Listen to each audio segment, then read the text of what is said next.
Hi everyone and welcome back to my channel. So today I'm resharing a recipe that I shared, I believe 5 years ago.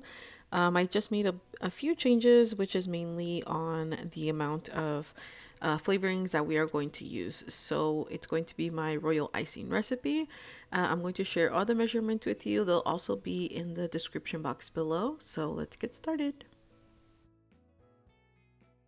So into a mixing bowl, I am going to add the whole 2 pound bag of powdered sugar. And I'm also going to go ahead and add in 5 tablespoons of meringue powder. You can definitely use whatever brand you want to use. I like to use the Wilton meringue powder. So that's what I'm going to do here.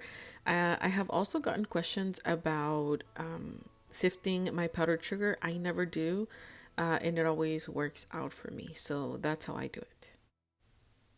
Usually, if I see any bumps and lumps of powdered sugar, we are going to go ahead and be mixing this for 5 minutes on medium speed. So I've noticed that they dissolve pretty easily. That's why I don't sift my powdered sugar or my flour.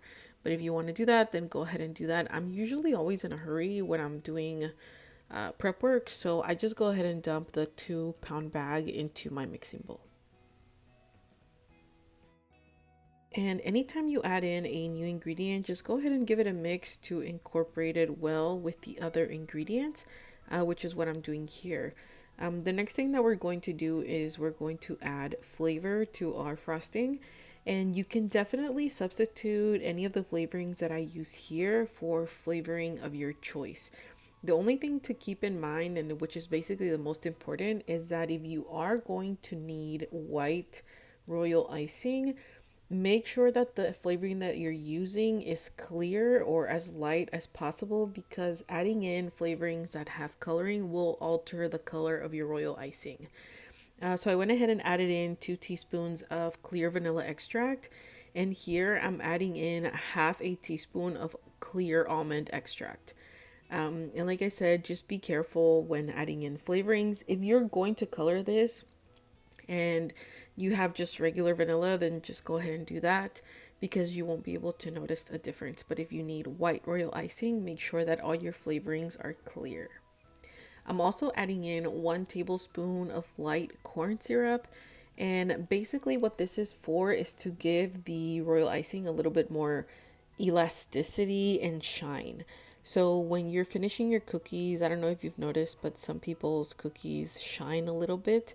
They most likely use not royal icing. They most likely use light corn syrup on their icing. Another note on that is what I mean by elasticity is that, for example, your royal icing won't dry as fast and it won't crack as much on you. So when you're adding in the corn syrup, what it does is basically add a little bit of a bounce to it. So when you're using it for lettering, it doesn't break as easily. When, like, let's say that you make a mistake, it's easier for you to scrape it off of your cookie versus it sticking really hard onto your cookie. I also feel like it gives it a little bit of a better bite. It doesn't affect the taste at all. It just affects the consistency of the icing, basically. And I get a lot of questions about omitting different ingredients. You can definitely leave out the light corn syrup or the flavorings that I use, but keep in mind that it will give you a different result as far as icing. So usually when we're following a recipe, the instructions and the quantities and the flavorings and the things that someone uses are there for a reason.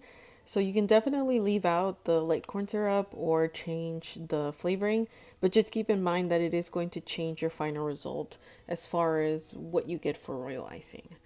And the only thing left to do here is add 2/3 cups of water.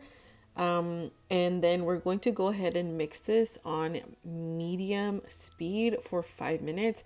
Of course, the first minute or so, you're going to do it on very low speed, and then you're going to go ahead and increase the speed.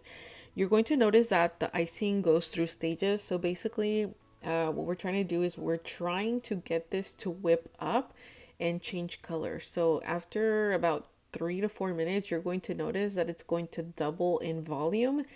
And you're also going to notice that it's going to get shiny and it's going to get really white when you whip up the icing. So here, 5 minutes have passed, and this is what the result should look like. This is hard royal icing or stiff consistency royal icing, which you would use basically for writing on your cookies or doing royal icing transfers. I like to use a medium consistency, but when you finish whipping up the icing, what you have is a stiff consistency royal icing. So the only thing left to do here is basically just modify it to what you're going to need it for. And the way you modify it is by adding water.